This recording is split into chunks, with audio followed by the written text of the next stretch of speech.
السلام علیکم everyone, welcome in my YouTube channel M P board Shala. تو جیسے کہ آپ دیکھ سکتے ہیں یہ جو فہرست ہے یہ کلاس 8 کی اردو کی ہے۔ تو ابھی تک ہم لوگ آلموسٹ ہمارا چیپٹر کمپلیٹ کر چکے ہیں۔ ابھی جو آج ہم چیپٹر کرنے جا رہے ہیں وہ ہے چیپٹر نمبر 15 اے شریف انسانوں۔ یہ ایک نظم ہے جو لکھی ہے سائر لدھیانوی نے، ٹھیک ہے۔ تو اس کو ہم آج سمجھیں گے اور اس کے کوشچن آنسرس کریں گے۔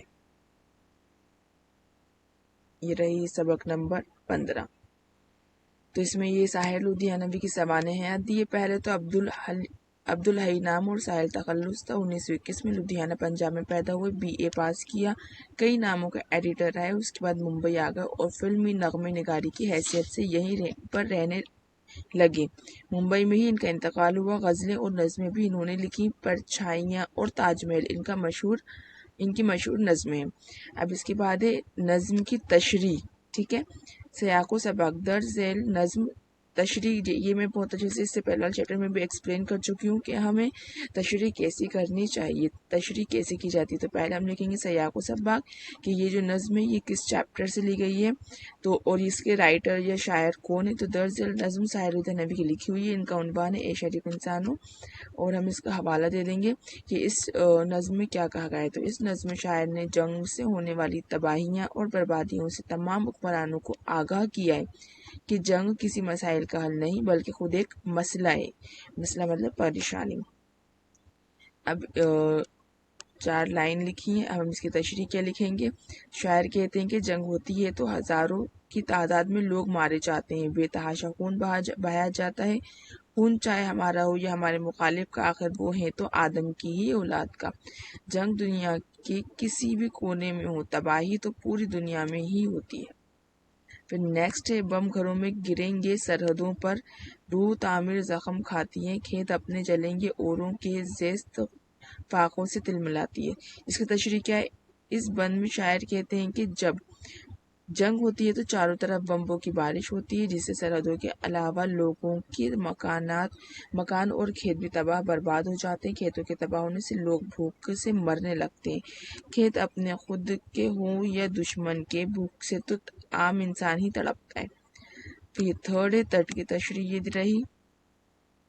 دین 4th، یہ 5th۔ اس طرح سے ہماری تشریح مکمل ہو جائے گی۔ پھر اس کے بعد مشکل الفاظ ہیں یہ، اس میں معروضی سوالات میں خالی جگہ دی گئی ہے۔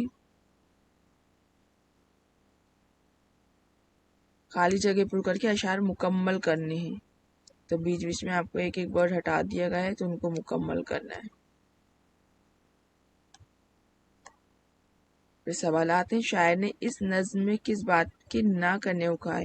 اور ایک اور چیز مجھے کمنٹ آیا تھا کہ آنسر بہت بڑے بڑے تو یاد کرنے میں پرابلم ہو رہا ہے۔ تو دیکھیے اگر یہ تو میں پورا بتا دیتی ہوں اس میں جو آنسر لکھے ہیں، بٹ اگر آپ کو لگ رہا ہے کہ آنسر بہت بڑے ہیں تو آپ تھوڑا شارٹ کر کے لکھ سکتے ہو جتنا آپ کیپیبل ہو۔ کچھ بچوں کو ایسا ہوتا ہے اردو اچھی آتی تو وہ اچھے بڑے آنسر لکھیں گے تو زیادہ بہتر ہوگا، بٹ کچھ جن کو نہیں آتی ہے تو وہ جتنا ہو سکے 1 لائن لرن کر رہے ہیں، 2 لائن لرن کر رہے ہیں، اور میں کوشش کروں گی کہ میں بھی آنسرز چھوٹے کر کے ٹک کر دوں۔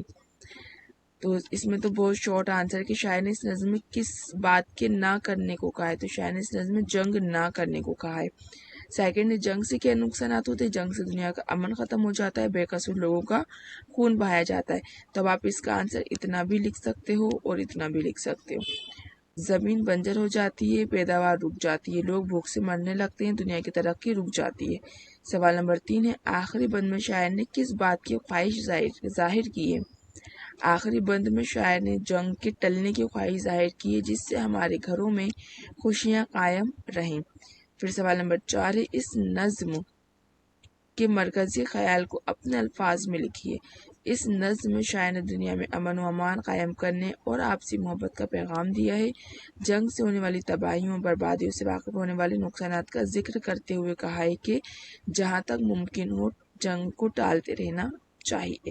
تو یہ اگر آنسر آپ کو بڑا لگ رہا ہے تو اس کا آنسر آپ شارٹ کر سکتے ہو، آپ اتنا بھی لکھ سکتے ہو۔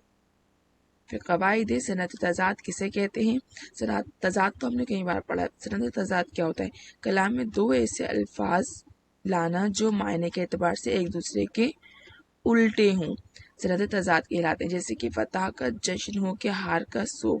اب یہ جشن